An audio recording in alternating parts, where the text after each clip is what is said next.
Do you ever feel like you have way too much to do and not enough time to get it all done? If so, then stick around today because I'm going to give you 7 helpful tips to help you slay that dragon.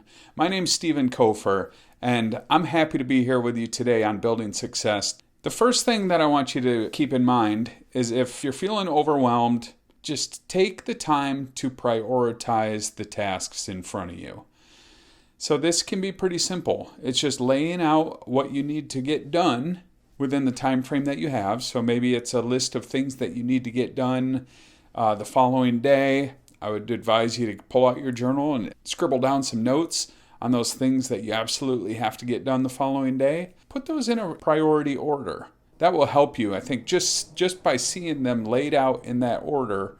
And then that will also help when it comes time to communicate what your priorities are, or if other things come up throughout the day that might take priority over what you already had planned. You can refer back to that list and say, now hold on a second. These were my top priorities. Does this take higher priority or not? It really helps to just open up that conversation. Another benefit that I see in prioritizing tasks is communicating that then with key stakeholders. If somebody's asking you, like, what are the top priorities that I should be working on right now?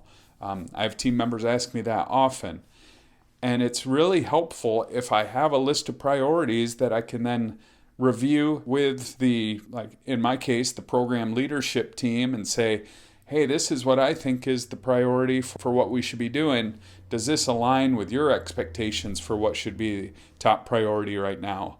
It really helps just to communicate between the people doing the work and the people that are accountable for the work, just to make sure that everybody's seeing eye to eye on the priorities. The second helpful tip that I have is to delegate tasks. So when people hear delegation, they think, okay, if I delegate, people are going to think maybe I'm trying to get out of doing some work. And that couldn't be further from the truth. In my experience, delegation is absolutely critical if you want to achieve your goals. Let's face it, we can't do it all ourselves. We need help. By delegating tasks, it does a couple of things. Like, one of the things that I find helpful with delegation is it frees you up to do maybe some other more critical work or focus on some other critical tasks that need your attention. The other benefit that people probably don't think about as much is just the development opportunity that creates. So if you recognize that somebody is looking to grow in a specific area, I would encourage you to look for opportunities to delegate tasks to them and help them to grow. Don't think of it necessarily as, hey, I'm shirking my duties if I delegate a task to them, but think of it more as like, this is a growth opportunity for somebody. I'm going to take advantage of that. Another helpful tip is to learn when to say no. It's so easy to get caught into that trap of saying yes when something comes your way. Most of us, myself included, right? We're people pleasers. We want to make our stakeholders happy. But you don't always need to say yes. It is okay to say no, provided you've learned how to communicate that in a polite manner. And in my experience, most people are okay with that, especially if you can couple that with your priority list, right? So if somebody comes to you with something that maybe they think it's important, but it doesn't align with your priorities, I think you can politely decline and say, no, I just can't do that. It doesn't align with the other work that I need to get done. Or alternatively, it doesn't align with my goals. And in my experience too, you don't even really need to explain it in great detail. You can often politely decline and not go into a big story on why you need to say no. One helpful technique when you're feeling overloaded is time blocking. This one's particularly helpful for me. I know there's times in the week where if I know there's a certain task or deliverable that I need to complete, I'll block off time in my calendar to make sure that gets done. And depending on the priority, that depends how I block it off. Sometimes I'll block it off as I'm busy, right? So I use an Outlook calendar. I'll block my time off as busy, so hopefully Hopefully other people look at that and respect that, to know that, hey, Steve's not available. He's tending to some other important things. Or maybe if it's not as urgent and I want to keep myself open in case my team needs something, I'll block it off as tentative on my calendar so that my team can see, okay, he's not free, he might be available during that time. So I think it is helpful to block off that time in your calendar to get important tasks done, and feel free to block it off in large chunks of time. Sometimes you might need a couple hours or more to accomplish an important task. For instance, tomorrow I've blocked off my entire day because I have something absolutely critical that needs to get completed this week. I do that. I need to defend my calendar every day in order to make sure that I'm able to accomplish what's most important to me.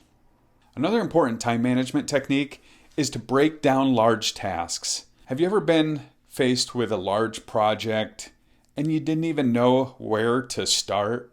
I know I have.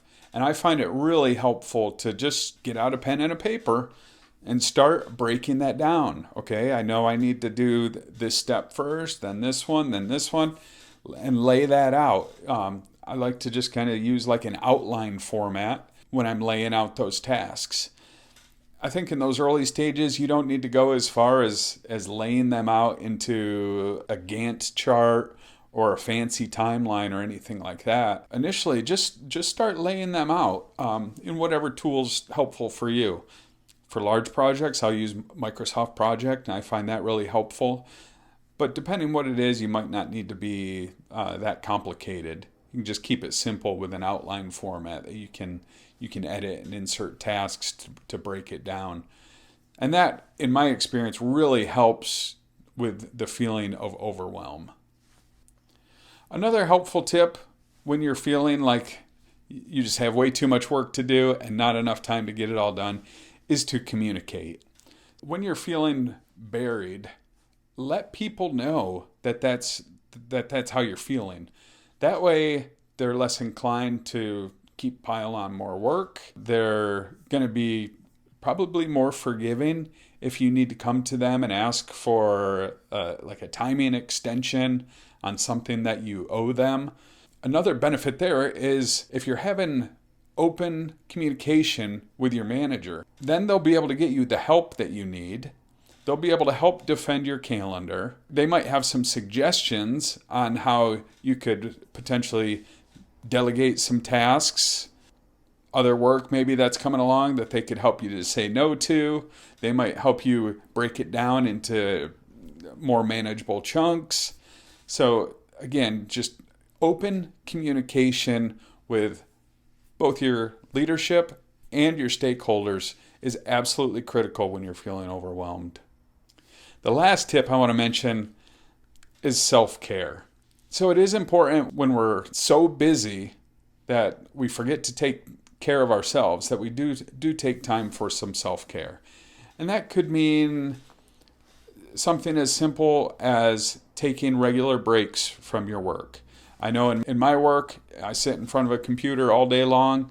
I find it helpful every hour, 2 at the most, to just get up and move. I'll intentionally go walk to the other end of my office just to get up, stretch my legs, give my eyes a rest after staring at a screen for way too long. I'm going cross-eyed.